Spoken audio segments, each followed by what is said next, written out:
is the end of May and there is still so much to be done in the garden. So today I'm taking you with me on everything that we're doing to get ready for the big and beautiful June gardening time here at the Garden Next store.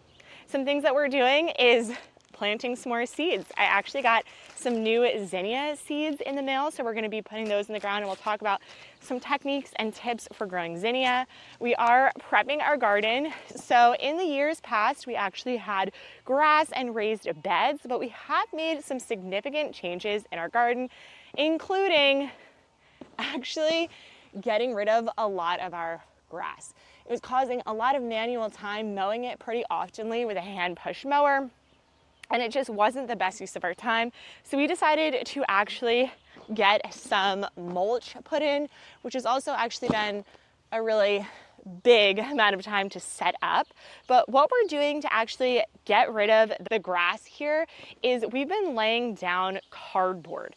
So one of the best ways to organically block against grass, weeds, or anything growing is going to be to take cardboard, which anything, if you get from packages, we outsource. We asked a lot of friends.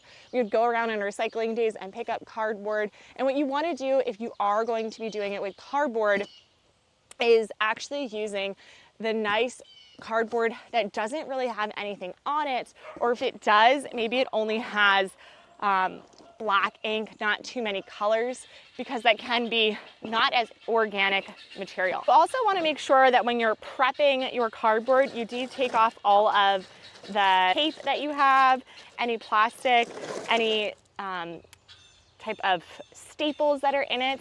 Anything that's not really biodegradable, we want to make sure to remove, because all of this cardboard is going to eventually turn into dirt. It matters really what zone you are in for how fast it's going to turn into dirt. But we actually did a lot of our garden starting last fall. We did a large amount, and then we just kind of ran out of cardboard in good weather. But this area here, it's honestly just, there's no cardboard in here anymore. It's just dirt, which means what we will do is once we actually start getting weeds in, like here, I will just lay more cardboard and mulch on top to help suppress those weeds.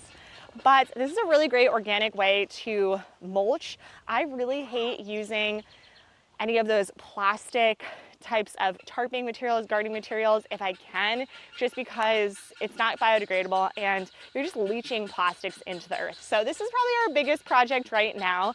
And luckily we did get a huge delivery of chips from chipdrop.com. It's a free site you can just go into, and they'll source chips for you. Otherwise you can buy some. This is a really great way to get some free ones because you don't really need it to look beautiful, and you just want it to be a nice biodegradable material.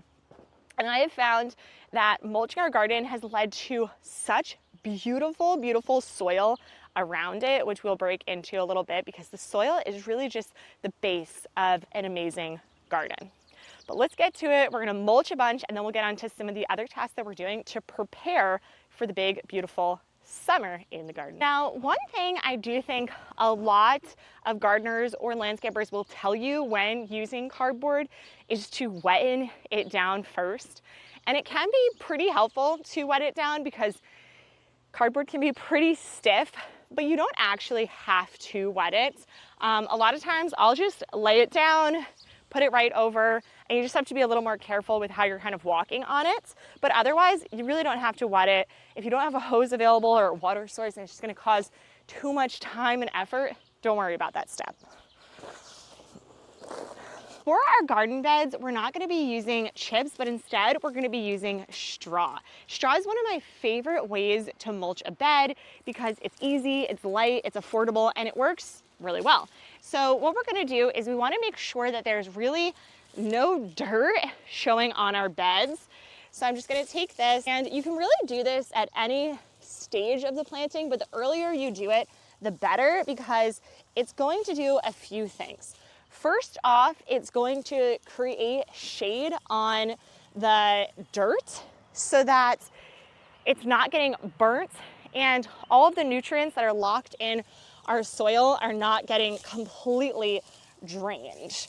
Next up, it's going to help hold in the moisture in the soil. So that way you don't have to be watering as often. And one of the last benefits of adding a layer of hay onto your beds is it will block out some of the weeds. So you do want to make sure that when you're laying it, you are going around your plants. We didn't do the best here with our hay. As you can see, I have a little bit on some of the beds, but we ran out of time, which happens when you're parents. And now the hay is actually starting to get pretty wet and gross. Now it is all biodegradable, so nothing really to worry too much about. One thing to also remember when purchasing your hay is you want to get a hay that does not have seeds in it. We made the mistake of getting hay with seeds in it our first year gardening, and that meant that there were little seeds dropped into every single one of our beds that started to grow their own grass. Now, if you live in a very tree heavy spot, another way that you can be mulching that is also really, really great is with leaves. So if you have nice dried up leaves, that's another great way to mulch in between your beds. I love using leaves, and I wish I could use more of them. We just don't have as much. A lot of ours, we've not done a great job of leaf cleanup, and we end up just not having it or composting it before we actually need it. Some are stuck with mulch. Both are great. Leaves are really wonderful. I think they compost a little bit quicker, a little bit better, and they're free. So up to you. But we're gonna continue on getting in some of this, and then we'll get to the next thing that we're doing this morning.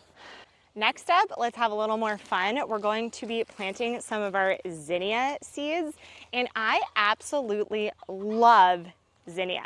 Last year we did them and we had so much success, and we actually started our own flower stand because of it. This year we've actually upgraded and we've decided to do some dahlias. So we did get some tubulars in the mail. Honestly, they were really expensive to start, and they've been quite a journey. So I'll talk more about it as we get into it. They're definitely a little more delicate than the zinnias, and you start with a tubular instead of a seed. The tubulars are anywhere from $5, $10, $20 a tubular, where these seeds, this whole packet was around less than $10. So we're going to go ahead and plant these. I also think zinnias are a little more forgiving. They're easy to collect seeds from. Last year we collected seeds. It's pretty easy to do. They still are a beautiful flower, and you could get some really pretty varieties. So this is a nice 16-foot bed. Previously, we've grown vegetables in here, but now we're doing all of our veggie growing in our floor beds.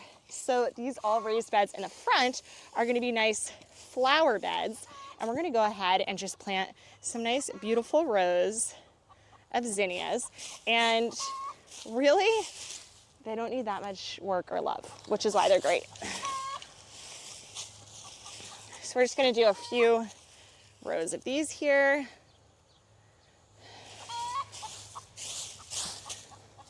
Like I said, this has previously been a different bed, and now we just haven't gotten anything in it. So my goal is just to get something. I do have some garlic, onions in here that I planted. Those will be nice. I'm gonna get those in, take this tomato cage out. I'll tell you what, this bed we actually had a lot of problems with last year. The soil was awful quality. It was really dry. We actually purchased soil when we made the beds, and we had been adding amendments to it, but the sun is just beating down on it all day. And so what we did in the fall, our neighbor actually had so many bags of crushed leaves, and we drove around our neighborhood because they do compost of crushed leaves, and we added them to our beds. The soil quality has benefited so much from this. You can see.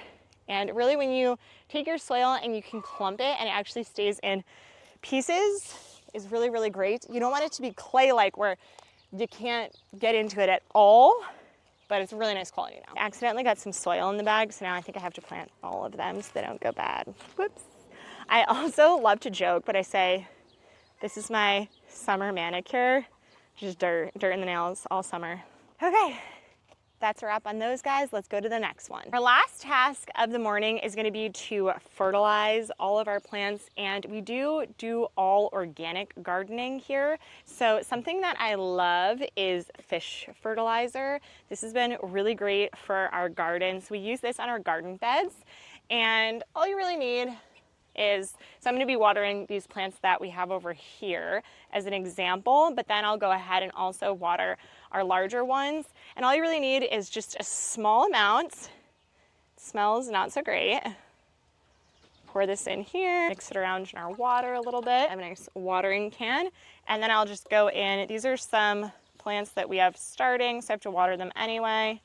So I'm just gonna get these going. Now, we actually do a lot of cuttings and rooting, and then we sell them at our farm stand. So that's what I'm watering over here. And then I'll just go ahead and get some of our other plants.